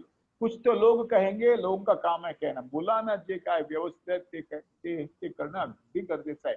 बाहेर लोक काय म्हणणार, काही घाबरू नका. लोक विचारतात काय काय केलं, का असं केलं, केलं, उसका मूड बदल गया, एवढं सांगून गप्प बसा. रामेश्वर गायकवाड म्हणून आपले वाचक आहेत, त्यांनी विचारलंय की मी UPSCचा अभ्यास करतोय, त्याची तयारी करतोय आणि अर्थातच UPSCचा अभ्यास हा एकतर खूप जास्त असतो, खूप मोठा असतो आणि त्यामुळे टेन्शन येतच. पण त्यांनी म्हटलंय की मला ह्याचं टेन्शन येतं की हे होईल की नाही, मला हे माझ्याकडून होईल की नाही, आणि पुन्हा याचंही टेन्शन येतं की आपल्याला असं का वाटतंय सतत. नॉर्मल डाऊट्स सगळ्यांना येतो. 10th मध्ये येतो, 12th मध्ये येतो. मला MBBS मध्ये पण येत होतं, मला MBBS होईल काय नाही, MD मध्ये पण अधून केव्हा, आणि डाऊट्स येणं एकदम स्वाभाविक आहे. पण डाऊट्स केव्हा केव्हा येताना गप्प बसायचा, उद्यापर्यंत डाऊट निघून जातो आणि पुन्हा आपण अभ्यास करतो. पण UPSC's exam is a tough test. जे UPSC पास झाले त्यांना जाऊन भेटायचं, त्यांना विचारायचं तुमचं आयुष्य UPSC काय होतं, कसं होतं, ते तुम्हाला सांगतील. मी 12 तास अभ्यास करत होतो, मी फोनला हात नाही लावत होतो, मी सगळं माझं संपूर्ण जास्त डिस्ट्रॅक्शन बंद केली आणि मी एकदम सतत सातत्याने प्रयत्न करून संपूर्ण परिश्रम करून इथपर्यंत आलो. हा परिश्रम करणं अत्यंत आवश्यक आहे. डाऊट्स वाढलं तर तुमचं कॉन्सन्ट्रेशनवर इफेक्ट होणार, तुमचं एनर्जी कमी होणार, तुमचं आठवणशक्ती कमी होणार, तुमची इंटरेस्ट पण कमी होऊन जाणार. तर that is number 1. Number 2, 1-2 IAS officer पण जाऊन भेटा, काय वाटतं त्यांना.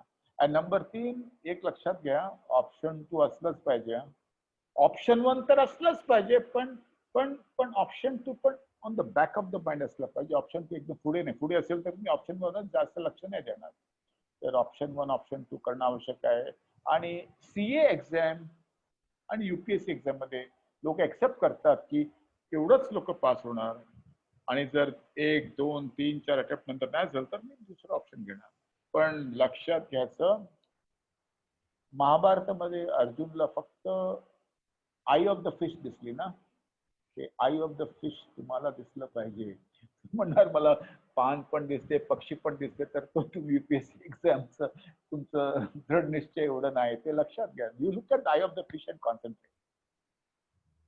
नक्कीच. यात मी थोडंसं ऍड करेन. नक्की आपला नक्की. जसा मार्ग यशाचा हा आपला वेबसंवाद आहे, तसंच आपण स्पर्धा परीक्षा गुरु या विषयावर सुद्धा वेबसंवाद घेतला होता आणि अनेक IAS IPS ऑफिसर्स यामध्ये सहभागी झाले होते. आणि त्या सगळ्यांनी हे मी मुद्दाम सांगेन की त्या सगळ्यांनी एक वाक्य सांगितलेलं होतं. असेच प्रश्न येत होते की परीक्षेची भीती वाटते किंवा UPSC MPSC म्हटलं कीच खूप भीती वाटते. तर त्या सगळ्यांनी सांगितलं होतं की आम्हाला एकदा परीक्षा पास झाल्यानंतर म्हणजे जेव्हा त्यांची निवड झाली त्याच्यानंतर असं वाटलं की आता जे काम करतोय त्यापेक्षा परीक्षा खूप सोपी होती. त्यामुळे अश्विनीताई भिडे, मॅडम म्हैसकर हे हम्म. काही मंडळी आले होते, हो हो मला आठवतं. नक्कीच. पुन्हा एका विद्यार्थ्याचा प्रश्न आहे की सर मी ठरवू शकत नाहीये माझं करिअर मी काय निवडावं, पण पालक फोर्स करतायत की तू इंजिनिअरिंगच कर, तर काय करावं? इंजिनिअरिंगचं ऍप्टिट्यूड असलं पाहिजे. हे बघा, 12th मॅथ्स आणि इंजिनिअरिंगचं मॅथ्स मध्ये अंतर आहे. अप्लाइड फिजिक्स आणि अप्लाइड मॅथ्स तिथे इम्पॉर्टंट आहे. म्हणून ऍप्टिट्यूड टेस्ट करून तो काय ऍप्टिट्यूड असेल तर इंजिनिअरिंग मध्ये जायचं, नाही तर ते 3 KT 4 KT 8 KT 7 KT करून 4 वर्षाचा कोर्स 7 वर्षात संपवून नंतर प्रसिद्ध होण्याची काय आवश्यकता नाही. आणि जर ऍप्टिट्यूड टेस्ट मध्ये जर ऍप्टिट्यूड जर नाही तर ठामपणे आईबाबांना सांगा. आईबाबा ऐकलं नसेल तर आपल्या फेवरेट शिक्षकांना सांगायचं, त्यांच्याशी बोलायला. कारण आपल्या फॅमिलीमध्ये किंवा बाहेर मांडोलीचे बादशाह आहेतच ना. तो तुमचे रिलेटिव्ह, तुमचे शिक्षक तुमच्या आई बाबांना जाऊन समजू शकतात. प्रांजल राजपूत यांनी विचारलेलं आहे की ऍप्टिट्यूड टेस्ट बद्दल आपण बोलतो आहोत, तर त्यामध्ये नेमकं कशा प्रकारे विद्यार्थ्यांचा कल किंवा त्यांची मानसिकता ओळखली जाते आणि त्याच्यात नेमक्या कुठल्या गोष्टी समाविष्ट असतात? 3 गोष्टी आहेत त्याच्यात. एक इंटरेस्ट इन्व्हेंटरी आहे, एक पर्सनॅलिटी इन्व्हेंटरी आहे आणि एक स्किल इन्व्हेंटरी आहे. म्हणजे स्किल, मला मेकॅनिकल स्किल आहे का, लॉजिकल स्किल्स आहे का, मॅथमॅटिकल स्किल्स आहे. एक नंबर 2 माझा स्वभाव, नंबर 3 माझा इंटरेस्ट. हे तिन्ही एकत्र करून ते तुम्हाला ऑप्शन देऊ शकतात आणि तुम्ही त्यांना प्रश्न पण विचारू शकता. आता मी तुम्हाला एक्झाम्पल देतो. माझा चुलत भाऊ, मावशीचा मुलगा, त्याला फोर्स केलं इंजिनिअरिंग करायला, केला तो. He was bright, so he pass engineering. न्यूझीलंडमध्ये जॉब पण त्याला लागली. ऑस्ट्रेलियामध्ये होता तो तिथे कम्प्युटर इंजिनियर होता काही वर्ष. तिथे ते एकदा 5-6 वर्षानंतर त्यांनी सगळं पैसे इकट्ठा केला आणि तो एकत्रित करून त्यांनी जॉब सोडला. आई बाबांना सांगितलं पण तिथे तो फिल्म मेकिंग कोर्स जॉईन केला आणि आता तो हिंदुस्तान टाइम्स मध्ये होता काही दिवस. आता तो एक प्रोडक्शन कंपनी स्टार्ट केली. पण त्यांचं रस जे होतं ते स्क्रिप्ट लिहिणं, डायरेक्ट करणं, कॅमेरा कसं युज करणं, त्याचाच होता. पण जेव्हा तो इंजिनिअरिंग मध्ये होता आणि इंजिनियर होता तेव्हा त्याला किती स्थळ आले मॅरेजसाठी, पण एकदा त्याने इंजिनिअरिंग सोडली आणि तो फिल्म मेकिंग मध्ये गेला. एक पण स्थळ येण्याचं सगळं बंद झालं. पण तो खुश आहे, आता झाला तसं मॅरेज आणि तो आनंदित आहे. तर so please do what you believe in. उगीच 4-5 वर्ष तिथे करून वेस्ट करून त्यानंतर काय करणार, हे काही नॉट राईट एट ऑल. आणखीन एका विद्यार्थ्यांनी ऑलमोस्ट सगळ्यांच्या मनातला प्रश्न विचारलेला आहे आणि अगदी त्या मुलांच्या SMS च्या किंवा WhatsApp मेसेजच्या भाषेत विचारलाय. Any tips for lockdown study? Absolutely, many tips, not any, many. Number 1, room lock करून अभ्यास करायचं नाही. बसताना बॅक सरळ ठेवायचं, back spine, take care of a spine. आणि कॉन्सन्ट्रेट करताना गॅप बिटवीन द लॅपटॉप और the phone and you, that gap पण ठेवायचं. आणि जर स्क्रीन ऑफ करायचं असेल तर शिक्षकांना सांगायचं, मला लाज वाटते, माझं घर लहान आहे, मी माझं स्क्रीन ऑफ ठेवणार. तुमचा शिक्षक तुम्हाला स्क्रीन ऑन करायला फोर्स करू शकत नाही. आणि जर शिक्षकांचं लेक्चर एकदम बोरिंग असलं तर त्यांना तुम्ही फीडबॅक द्या. काही मुलांनी असं पण केलंय, सर मी एक लेक्चर घेऊ का क्लासचा, आणि शिक्षकांनी अलाव केलं, मी पुढचा लेक्चर हा सब्जेक्ट तू घे. आणि जर असं पार्टिसिपेटरी टीचिंग केलं तर आनंद वाटतो आणि मूड वाटतो. नंबर 1. नंबर 2, ब्रेकच्या वेळी फोन लावायचा नाही. फोन 1 तास वापरायचा दिवसात, फोन लावायचा नाही. घरी फिरायचं, आई बरोबर जाऊन जोक करायचं, आणि जर जमलं तर आईला जरा करा ना मदत, हो 1 तास. असं केलं तर तुमचं इंटरेस्ट वाढणार. आता टेस्ट जे काय आहे ऑनलाईन, मल्टिपल चॉईस असतं, जास्त टेस्ट. आणि हल्ली एका एका शाळेने सांगितलं 9वीत मध्ये आम्ही तुम्हाला 40 मार्कचा एक्झाम घेऊ. आई बाबा सगळे घाबरले. घेऊ द्या ना एक्झाम.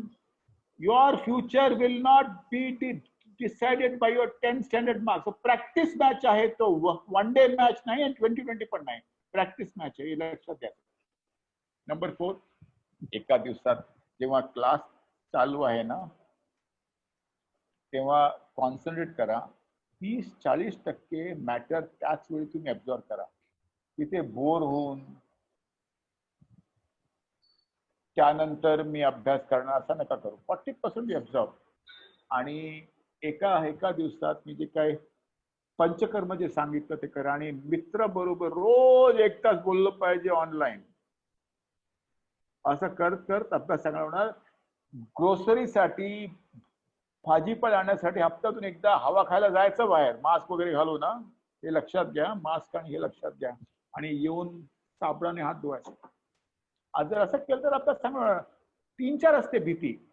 वाटतंय मला मार्क्स मिळणार का, आई बाबा एवढे पैसे खर्च करतात, माझं काय होणार. काही नाही होणार. आई बाबा तुमचं काळजी करतात म्हणून सगळं करतात. नंतर ते जेव्हा वयस्कर होणार तुम्ही त्यांचं करणार देखभाल. काय चुकायचं नाही. सायकल ऑफ लाईफ आहे. आज त्यांचं टर्न आहे तुमचं देखभाल करायचं, उद्या तुमचा टर्न आहे. तर आई बाबा केव्हाही तुमचा हात सोडणार नाही. आई बाबा ऐकतात ना सगळे. हात सोडायचा नाही. काही झालं तर, फेल झालं तरी हात पकडायचा, 5 झालं तरी हात पकडायचा, 90 मिळालं तरी हात पकडायचा, 50 मिळालं तरी हात पकडायचा. हे लक्षात घ्यायचं. सायन्सचा विद्यार्थी आहे, त्याने विचारलंय, नाव दिलेलं नाहीये, पण त्याने विचारलंय मी सायन्स घेतलं पण आता खूप कमी मार्क मिळाले, आता काय करू. आता लाईफ इज अबाउट अनालिसिस. आपल्या कुंडली जे आहेत ना, काय म्हणतो आपण मराठीत त्याला, काय पत्रिकापेक्षा आन्सर पेपर इम्पॉर्टंट आहे. आन्सर पेपरची अनालिसिस होतो. 5 गोष्टी आपल्याला कळते. एक, अभ्यास केलाय की नाही, इमोशनली अपसेट झालंय की नाही, अपसेट आहे की नाही, कॉन्सेप्ट मला कळलं की नाही. 4th, माझं अटेन्शन कमी आहे म्हणून मी सिली मिस्टेक्स करतो की नाही. मी बोर्ड झालाय, मला पहिला 3-4 प्रश्न मी चांगला आन्सर करतो, पुढचा 3-4 प्रश्न कसंही काय देऊन येतो. टीचरचा हातात पेपर द्यायचा, अनालाइज करायचं, लॉजिकल अनालिसिस. चांगलं टीचर तुम्हाला म्हणणार, हे बघ तू काही वाचलेला नाही. नंबर 2, तुला पुष्कळ भीती वाटते म्हणून तू विसरतो. नंबर 3, तुला LD असेल म्हणून तू हे सगळं मिस्टेक करतो. नंबर 4, तुला कॉन्सेप्ट कळत नाही. After analysis solve the problem. जसं ताप आल्यावर आम्ही चेक करतो की कोविड आहे का, मलेरिया आहे का, डेंग्यू आहे का, तसंच answer paper analysis, study skills analysis will tell the child where he is gone wrong. Only marks कमी झाला म्हणून मी सायन्स सोडणार असं करायचं नाही. अनालिसिस केल्यानंतर आपण कुठे आहोत हे बघितलं पाहिजे. माझा मुलगा LD होता, आता मोठा झालाय. त्यावेळी पण त्याचा LD मॅथ्स मध्ये नव्हता. चांगला शिक्षक जेव्हा आलंय त्याच्या आयुष्यात तेव्हा त्याला 80% मिळाली मार्क्स मध्ये. तर look at all the small things and then go head. Anuja Kulkarni आहे, तिने विचारलंय की BA सायकोलॉजीला आहे, लास्ट इयरला आहे आणि MA ला क्लिनिकल घ्यायची इच्छा आहे, पण जर ऍडमिशन मिळाली नाही तर मग फर्स्ट पार्ट आणि सेकंड पार्ट वेगवेगळ्या कॉलेजमधून केला तर चालेल का, किंवा काही प्रॉब्लेम नाही. क्लिनिकल नाही मिळालं तर काउन्सिलिंग करा, काही प्रॉब्लेम नाही, जास्त फरक नाही. क्लिनिकल मध्ये सायकोलॉजिकल टेस्टिंग नसते जास्त, काही फरक नाही. आणि MA सायकोलॉजी केलंच पाहिजे, कारण 21st century is a century of mental health. 1 out of 7 Indians are mentally ill. मी नाही म्हणत, मिनिस्ट्री ऑफ हेल्थ आणि फॅमिली वेलफेअरनी 2019 एंडिंग मध्ये असं तो फिगर आणला.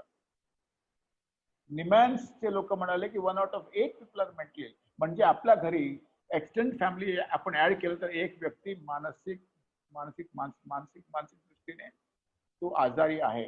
तर असं असताना future is of mental health.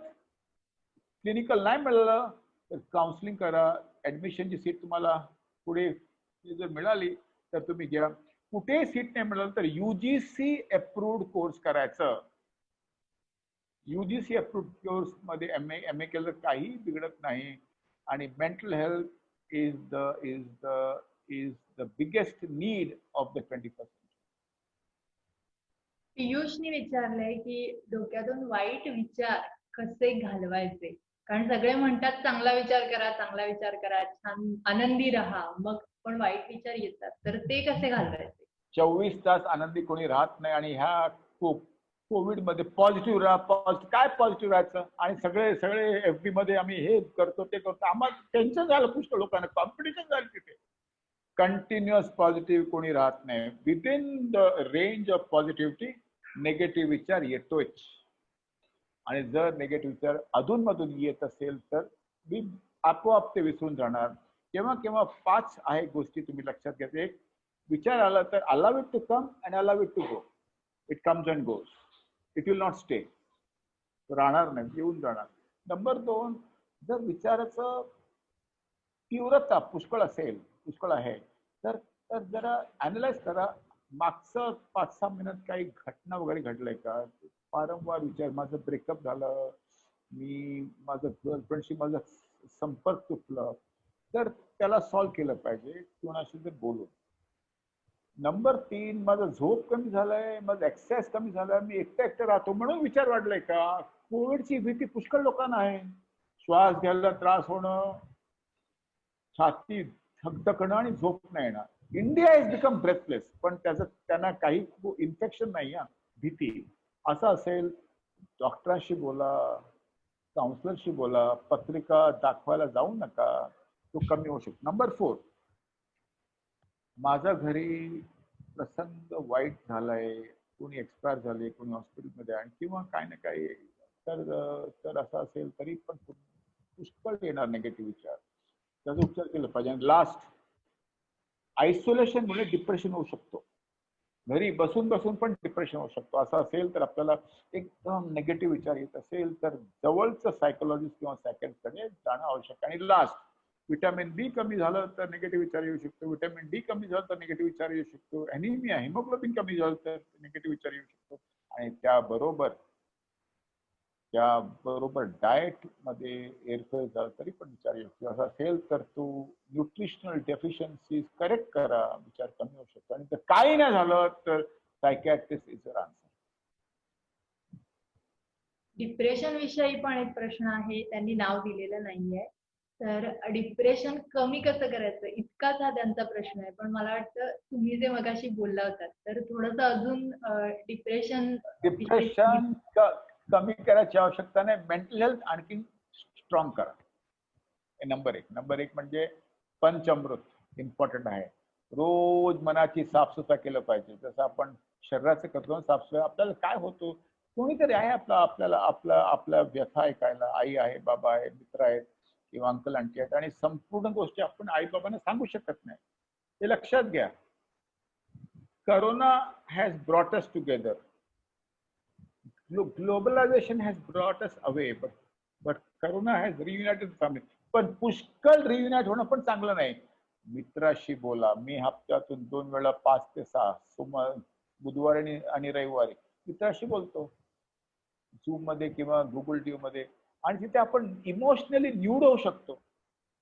सगळ्यांना इमोशनली न्यूड होण्यासाठी सेफ्टी प्लेस असणं अति गरजेचं आहे. तर मानसिक स्वास्थ्य वाढतो. Exercise can dissolve fears and tears. सगळ्यांना सांगतो, एक पिक्चर बघा 4 मिनिटाचा, वर्ल्ड हेल्थ ऑर्गनायझेशनचा पिक्चर आहे. ब्लॅक डॉग आहे त्याचं नाव, ब्लॅक डॉग. त्याचं डिप्रेशन झालं तर काय केलं पाहिजे, सगळं तिथे संपूर्ण टूल्स पण आहेत. आणि जर डिप्रेशन झालं असेल तर कमी करण्यासाठी एकच गोष्ट आहे, उपचार घ्यायचं. Don't fight depression, treat depression. सागरनी विचारलंय की मी PhD करतोय आणि सध्या करोनामुळे ते काम खूप डिस्टर्ब झाले. आता मला समजत नाही की प्लॅनिंग कसं करू, आणि त्याला एक वेळाची मर्यादा सुद्धा असते. तर मग ह्या सगळ्याचा ताण येतोय, कसं हँडल करायचं? PhD मध्ये वेगवेगळं स्टेजेस असतो. अगोदर एक्झाम देणं, त्यानंतर गाईड बरोबर बोलणं, त्यानंतर पेपर्स लिहिणं, त्यानंतर डेटा कलेक्शन, त्यानंतर थिसिस, त्यानंतर वायवा. कुठल्या स्तरावर तुम्ही अटकले मला माहित नाही, पण तुम्हाला एक सांगतो, PhD असो की MD असो, अटकतो आम्ही. कोरोना शिवाय पण अटकतो. 3 वर्ष MD मध्ये आम्हाला काय असं वाटतं, ओ अटकतो झालं, एवढं चॅप्टर संपूर्ण नाही केलं, असं होतं. आणि असं वाटतं की काय आपलं PhD होणार का, PMD होणार का? नॉर्मल आहे. कोरोनामुळे contact with your guide will be less, time कमी आहे, ते रिव्ह्यू ऑफ लिटरसाठी वेळ नाही. केव्हा केव्हा आपण हळूहळू चालतो आणि केव्हा केव्हा आपण स्पीड वाढवतो आणि तो स्पीड इन्क्रीज झाल्यावर आपण जे मागचं जे काही आपल्याला जे काम करायचं होतं ते आम्ही करतो. केव्हा केव्हा एक्सटेन्शन जर आपण घेतलं तरी काय बिघडत नाही, पण तुमचं जे लक्ष आहे PhD संपवण्याचे ते तुम्ही नेमकं सोडू नये. That I think is important. ऊपर नीचे तो MD में भी होता है, MS में भी होता है, PhD में भी होता है, इंजीनियरिंग में होता है, पर जब नीचे हो त्यावेळी गाईडशी गप्पा मारा, इतर PhD विद्यार्थी आहेत त्यांच्याशी गप्पा मारा. आणि जर गप्पा मारत असताना आपल्याला असं कळेल की सगळे लोक आपल्याच स्टेजमध्ये आहेत आणि असं समदुःखी एकत्र झालं तर तुम्ही एक दुसऱ्याने हेल्प करू शकता. सारंग ठोंबरे या विद्यार्थ्यांनी एक वेगळा प्रश्न विचारलाय. तो BA ला आहे, सेकंड इयरला, आणि त्याने म्हटलंय की मला राजकारण खूप आवडतं, तर एक राजकारणात माझं करिअर होईल का? 100% होणार. आणि इट्स इम्पॉर्टंट की शिक्षित आणि संस्कारी मुलं किंवा मुली पॉलिटिक्स मध्ये गेलंच पाहिजे. They should go to politics. फक्त बाहेर राहून शिव्या देऊन काय उपयोग नाही. श्रीराम, माझा आशीर्वाद आहे, माझा बेस्ट विशेष आहे, पण संस्कार आणि शिक्षण ही दोन्ही गोष्ट तुम्ही लक्षात घ्या. मार खाणार, त्रास होणार, टिकून राहा. समाजात बदल होणार जेव्हा चांगले लोक पॉलिटिक्स मध्ये जाणार. मी असं म्हणत नाही की चांगले लोक नाहीत, पण जास्त चांगले लोक तिथे असणं अत्यंत गरजेचं आहे.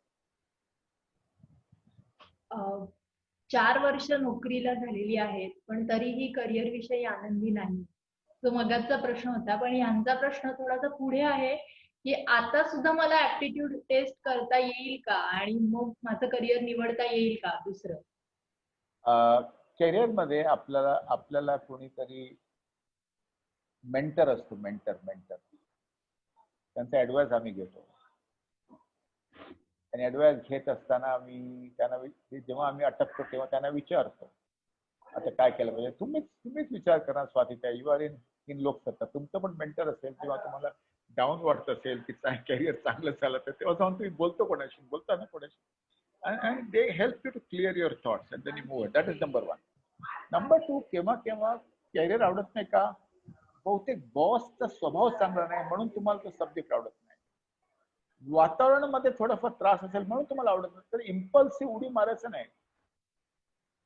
हे सगळं गोष्टी लक्षात घेऊन उडी मारलं पाहिजे. पण तुम्हाला एक वेळ असं पण कळेल की हा कॅरियर मध्ये पुढे स्कोप नाही, तर तुमचं आणखीन काय ऍप्टिट्यूड आहे. जसं माझा ऍप्टिट्यूड आहे, 1 is medicine, 2nd is writing, 3rd is speaking, 4th I can build a relationship with anybody, and number 5th I can sell anything. उद्या त्यांनी MD सायकॅट्री बंद केलं तर रस्त्यात केळं विकू शकतो आणि सगळ्यात जास्त केळं मी विकू शकतो. हा माझा ऍप्टिट्यूड आहे आणि मला काही लाज नाही आणखीन काही धंदा स्टार्ट करण्याचा. तर असं असताना keep options open. There is no shame in saying I failed. जे लाजतात ते पडतात, ते लाज खूप उघडपणे म्हणतात की मला हा जमलं नाही म्हणून मी चेंज करतो, ते लोक पुढे वरती जातात. हे लक्षात घेणं आवश्यक. सो अप्रेझल घ्या स्वतःचा, ऑटोप्सी करा स्वतःचा, पोस्टमॉर्टम करा आपला जे काही जर्नी होतो आपल्या कॅरियरचा. नंतर change the road. Eastern express हायवेवरून वेस्टर्न एक्सप्रेस हायवे या किंवा वेस्टर्न एक्सप्रेस हायवेवरून स्वामी विवेकानंदांच्या रोड मध्ये या, काही प्रॉब्लेम नाही. तुम्ही कॅरियर कुठल्याही वयात चेंज करू शकता, पण जरा फॅमिलीचा काळजी घ्या, त्यानं रस्त्यावर आणू नका. वेदांत भोईर या मुलाने विचारलंय की मी 12वीला आहे आणि मी एक संगीतकार आहे आणि गायक आहे. मला वाद्य वाजवायला खूप आवडतात आणि बरीच वाद्य वाजवता येतात. पण माझे पालक मला म्हणतात की "छे छे संगीतात काही करिअर नाहीये." तर त्यांची अशी इच्छा आहे की मी वेगळं काहीतरी करावं. तर मी काय करावं? संगीत तुम्ही अजिबात सोडू नका. आता कुठलं हॉबी आहे आणि कुठलं कॅरियर आहे तुम्हाला ठरवायला पाहिजे. अहो किती डॉक्टर लोक चांगले गातात, किती इंजिनियर लोक चांगले गातात, किती पत्रकार चांगले गातात. तर keep both the options on. Career जिथे तुम्हाला घर, गृहस्थी, पैसे मिळणार हे कुठे मिळणार हे लक्षात घ्या. At the same time parallelly तुम्ही आपलं कॅरियर ठेवा. मी लिहितो, आता पण लिहितो वेगवेगळ्या विषयावर, काय प्रॉब्लेम नाही, काही प्रॉब्लेम नाही. सो तुम्हाला विचार केला पाहिजे की तुम्हाला श्रेष्ठ गायक व्हायचं असेल तर सगळं सोडून संपूर्ण त्याच्यावर कॉन्सन्ट्रेट करा. किंवा तुम्हाला असं वाटत असेल की एक स्टेबल कॅरियर आणि हॉबी आणि पुढे जर आपल्याला आपल्याला चान्स मिळेल, मिळत असेल की तो तो कॅरियर सोडून हॉबीला पण कॅरियर बनवू शकतात. पण थोडंफार सेफ राहणं अत्यंत आवश्यक आहे. अ, व्यवहारे अशा एक पालक आहेत. त्यांनी विचारलंय मुलांच्या रागाला कसं काय हँडल करावं? त्या रागावर नियंत्रण कसं मिळवावं आणि कसं बोलावं? जे मुलं व्यायाम करतात त्यांचे राग कमी असते. जे मी दर हप्त्यात एका शाळेत आहे 10th मध्ये, आणि जिथे जिथे ज्या शाळेत योगा कंपल्सरी आहे त्या शाळेत 10वीची मुलं शांत असतात. नंबर 3, 10वी-11वी मध्ये राग नसतो. ते ॲडोलसन्स मध्ये थोडंफार वैचारिक मतभेद, उघडपणे बोलणं, विरोध करणं हे स्वाभाविक स्वभाव आहे. असं असेल तर त्याचं काय चिंता नाही. पण तुम्हाला असं वाटत असेल की त्याचा राग आहे जास्त, तर त्याची झोप, त्याचं फिजिकल एक्झामिनेशन करा. किंवा त्याला काही काही अपसेट आहे का, तो अभ्यास नाही जमत किंवा पेरेंट्स नाही जमत किंवा शिक्षक नाही जमत, तरी पण राग येऊ शकतो. त्याशिवाय त्यांना काही काही भीती आहे का कुठल्या विषयाचं, असं त्याला विचारा. नाही कमी झालं तर मांडोलिका बादशाह म्हणजे सायकोलॉजिस्ट आणि सायकॅट्रिस्ट. इमोशनल आर्बिट्रेटर म्हणजे सायकोलॉजिस्ट आणि सायकॅट्रिस्ट. मेघा गुरव ह्याही पालक आहेत. त्यांनी विचारलंय if child is jack of all and master of none, असं असेल तर मग त्याचे प्रेफरन्सेस कसे जाणून घ्यायचे आणि त्याच्यासाठी योग्य काय असेल हे कसं ठरवायचं? जॅक ऑफ ऑल आहे ही आनंदाची गोष्ट आहे. कारण he can pick one from the jack and become a master. That is very important. So you should be happy that he is a jack of all. आज तो लहान असेल तर हळूहळू तो त्या 15 जॅक्स मधून एक उचलणार, त्याला एकात इंटरेस्ट होऊ शकणार. आणि जर काही असे आहेत मुलं त्यांना सायन्स पण आवडते, बायो पण आवडते, कुठेही हात लावतात ते सक्सीड, तेव्हा काय करायचं माहिती का, आतून आवाज काय येते त्याला विचारलं पाहिजे आणि जे आवाज येतो तिथे उडी मारलं पाहिजे. पण केव्हा केव्हा किंतु परंतु अगर मगर किंतु परंतु अगर मगर होत असेल तर एज्युकेशनल सायकोलॉजिस्ट किंवा ऍप्ट्यूड टेस्ट करून, क्लिनिकल सायकोलॉजी ऍप्ट्यूड टेस्ट करणार, त्यांना विचारून योग्य निर्णय केलं पाहिजे. आणि जर निर्णय चुकली एका वर्षानंतर तर पुन्हा come down and take a different career, no problem. ह्या जगात आपण कॅरियरची शिडी जेव्हा आपण चढतो, उतरून सेकंड शिडी पण आपण चढू शकतो, त्यात काही लाज नाही. पण jack of all trade, you are very lucky, he will become master of a few very soon. शेवटचा प्रश्न घेऊया आणि अरविंद गाडगीळ यांनी विचारलाय आणि म्हणजे जवळपास सगळ्यांच्या मनातलाच हा आणखीन एक प्रश्न आहे की कंटाळा कसा घालवायचा आणि त्यातून जो आळस येतो, जो अभ्यासासाठी किंवा कामासाठी किंवा एकूणच जो आळस येतो त्या सगळ्यावर काय उपाय आहे? आई बाबांना विचारा तुम्ही, त्यांना रोज ऑफिसला जायची इच्छा वाटत नाही. तिथे आपल्या बरोबर मुकुंदराव पण आहेत, स्वातीताई पण आहेत, त्यांना विचारा ना. ते पण ना 3-4 दिवस महिन्यात आपल्याला असं वाटतं की आज मुंबई बंद व्हावं. पण आपण काय करतो, कमिटमेंटमुळे आपण जाऊन मी क्लिनिक मध्ये जाऊन बसतो. त्याचं कमिटमेंट. म्हणून आपण जेव्हा पिकनिक असतो शाळेत तेव्हा 5 वाजता उठून आपण जातो की नाही? कोणी आपल्याला उठवत नाही त्या खाली. 5 वाजता उठून सगळं पॅक करून व्यवस्थित मम्मीला मस्का मारून आम्ही जातो की नाही. तर कंटाळा जर होत असेल अभ्यासाच्या वेळी तेव्हा pickup a subject which you are interested in, then कंटाळा can go. Number 2, if you are very bored आणि कॉन्सन्ट्रेशन खूप कमी झालंय म्हणजे मेंदू तुम्हाला एक सिग्नल देतो की तुम्हाला थोडी आरामाची आवश्यकता आहे, एक दिवसाच्या ब्रेकची आवश्यकता आहे, तुझं झोप कमी झालाय. किंवा असं वाटत असेल की मला हा सब्जेक्ट कंटाळा आहे म्हणजे तुम्हाला सब्जेक्ट बहुतेक कळत नसेल तर तो करा सो कंटाळा दूर होणार. जेव्हा अचिव्हमेंट होतो तेव्हा कंटाळा दूर जातो. जेव्हा मूड असतो चांगलं तेव्हा कंटाळा जातो दूर. जेव्हा अप्रिसिएशन असतो तेव्हा कंटाळा दूर जातो. Appreciation, achievement and solving a problem, the reason for कंटाळा इज इम्पॉर्टंट. पण हे पहिले लक्षात घ्या ताई स्वाती, आम्ही अगोदर पण बोललोय, वेगवेगळ्या प्रकारचं असतात मुलं. काही मुलं रोज अभ्यास करणारे, म्हणजे असे मुलं मी लहान असताना पण माझी आई म्हणायची त्याला बघ त्याला बघ त्याला बघ तू बघ. मी आईला स्पष्ट म्हणाले तुझा कोखामधून मी आलोय, त्याची आईची कोखामधून तो आलाय, मी आणि तो सेम नाही. So there are some people who do homework रोज time to time, regular children. Second काय असते, चंकर्स, म्हणजे 4 दिवस अभ्यास नाही करण्यानंतर 4 दिवस करण्यानंतर ते end of the day, end of the exam they are there. Third, ज्यापर्यंत एक्झामचा डेट अनाऊन्स होत नाही त्यापर्यंत हात आणि पाय हलतच नाही किंवा मेंदू पण चालतच नाही. फोर्थ म्हणजे ज्यापर्यंत आई बाबा किंवा शिक्षक बंदूक ठेवत नाही त्यापर्यंत अभ्यास सुरू करत नाही. आणि फिफ्थ म्हणजे काही केलं तरी अभ्यास सुरू करत नाही. So and after some time they change. जेव्हा त्यांना असं वाटतं की हा माझा इंटरेस्ट, मला असं वाटलं की मला लिहायचंच आहे, मी 2 वाजेपर्यंत आनंदीने बसून लिहिलो. सो नंतर मी चेंज. सो कंटाळा आज असेल तर उद्या त्याला त्याची स्लॉट जेव्हा भेटतोय तेव्हा तो चांगलं प्रमाणे काम करणार आहे आणि उत्तीर्ण पण होणार. पण एक लक्षात घ्या, जास्त कंटाळ जर असेल तर मेडिकल चेकअप करा.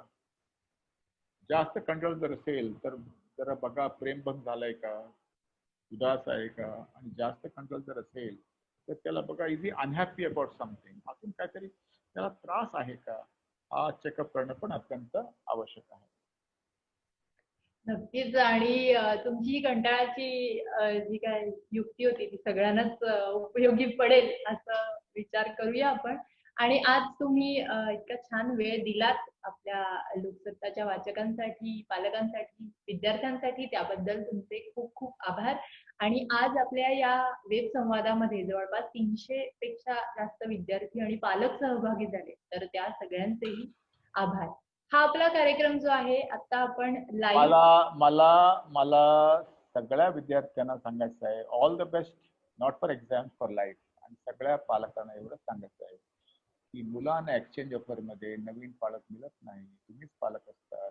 आणि असं असताना प्रेमाने मांडून सगळं करून एक लक्षात घ्यायचं की मुलांना इमोशनल सेफ्टी हवं. त्यांना असं वाटलं पाहिजे की acceptance upon expectations has to be greater than 1.